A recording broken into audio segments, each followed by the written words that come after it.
Microsoft 365 nasce per rendere il lavoro più semplice, ma ogni tanto può capitare di pensare esattamente il contrario. Sì, perché all'inizio c'è entusiasmo, arriva Microsoft 365, arriva Teams, OneDrive, Power Platform, tutto sembra così semplice, così veloce e tutto è così davvero abilitante.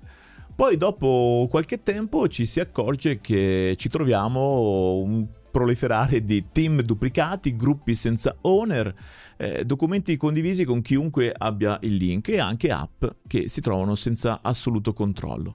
Allora la domanda diventa: chi governa tutto questo? Oggi iniziamo un vero e proprio viaggio dentro l'ecosistema Microsoft 365.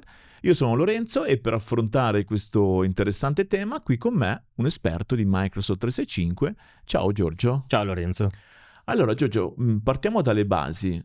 Cosa si intende per governance?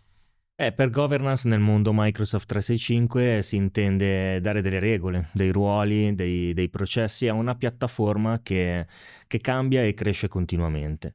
Non è solo mettere delle policy o decidere chi può fare cosa, con quali limiti o come proteggiamo i dati e come misuriamo il valore. Senza la governance M365 funziona, ma col tempo diventa caotico. Ci si trova anche ad avere troppi gruppi, permessi casuali, contenuti duplicati e anche alla fine dei rischi di sicurezza. Certo. E oggi forse è qualcosa che non possiamo più permetterci, no? Una volta si diceva ma sì dai, apriamo tutto e poi dopo vediamo come va.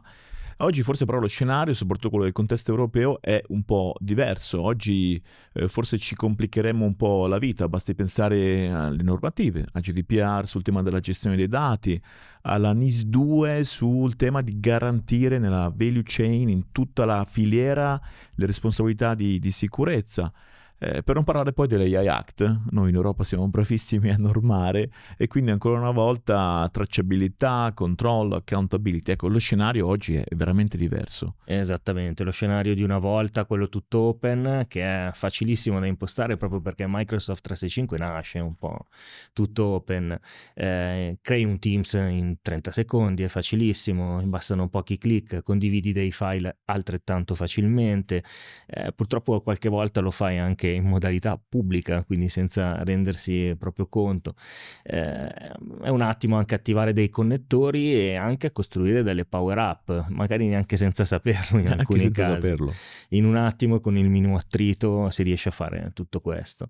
Oggi però, come accennavi, il contesto è cambiato, il panorama normativo e di compliance è molto articolato e per noi che lavoriamo sulla piattaforma Microsoft 365 significa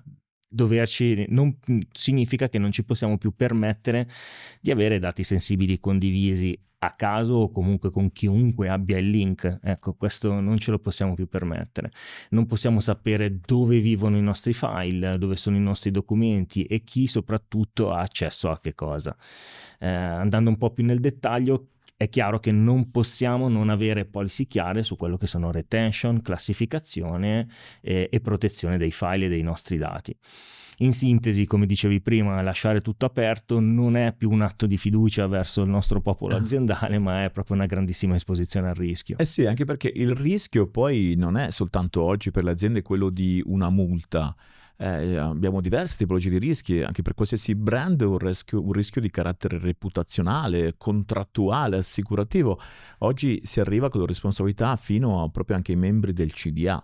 Esattamente, quindi oggi cambia un po' quello che è il contesto della domanda. La vera domanda non è più perché dovremmo fare la governance, ma un'azienda oggi può permettersi di non farla? Allora, proviamo a fare un esempio. Sì, guarda, ti faccio un esempio, uno dei più tipici. In realtà non è un esempio specifico, ma ci capita spesso. Però nel caso specifico un'azienda di circa 800 utenti ci chiama e ci dice: il nostro tenant non è più gestibile, abbiamo contato più di 1200 teams, praticamente 1,5 utente, quindi c'è qualcosa che non va. Abbiamo notato che questi teams sono all'80% inattivi, abbiamo guest che non sappiamo chi sono, file duplicati ovunque. Cosa è successo? È successo che ci siamo davanti a quello che in realtà non è un problema tecnico, ma è proprio un'assenza di governance. Quindi in alcuni mesi abbiamo dovuto introdurre delle normative, dei processi, come abbiamo detto prima, delle policy, partendo dalle cose anche più semplici, comunque definendo una naming convention, una ownership chiara e anche un processo di life cycle e di access review del dato. Quindi ogni tanto andiamo a vedere se il dato ci serve ancora, se non è diventato freddo, come si dice in alcuni casi, e soprattutto se l'accesso a questi dati è ancora contemporaneo in una qualche maniera, cioè è ancora valido. Chiaramente queste piccole accortezze hanno già portato e migliorato quello che è l'onboarding e la ricerca dei documenti, certo. E cominciamo a mettere ordine ed efficienza in quello che c'è all'interno di un tenant. Allora, supponiamo che io invece sia convinto di avere tutto in ordine, cioè in realtà ero convinto, però mi è messo un po' la pulce nell'orecchio.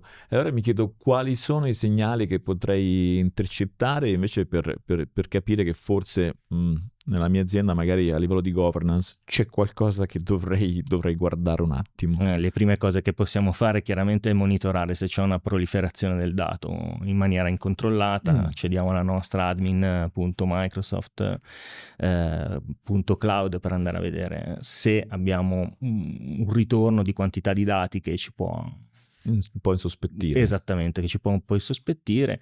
Andiamo a vedere se ci sono magari dei permessi eccessivi, quindi se ogni flusso di dati ha un corretto owner o ci sono troppi amministratori, e soprattutto i guest che sono sempre ben accetti, i guest, assolutamente, però sì. Quelli senza limiti. Esattamente. E quindi in realtà si possono verificare un'assenza di misure, quindi non c'è adozione, non c'è sicurezza, e quando senti frasi del tipo non so dove sta quel file, non so chi se ne occupa o cose di questo tipo, potrebbe già essere un pochino tardi per la tua azienda. Ok, quindi un segnale a cui prestare molta attenzione.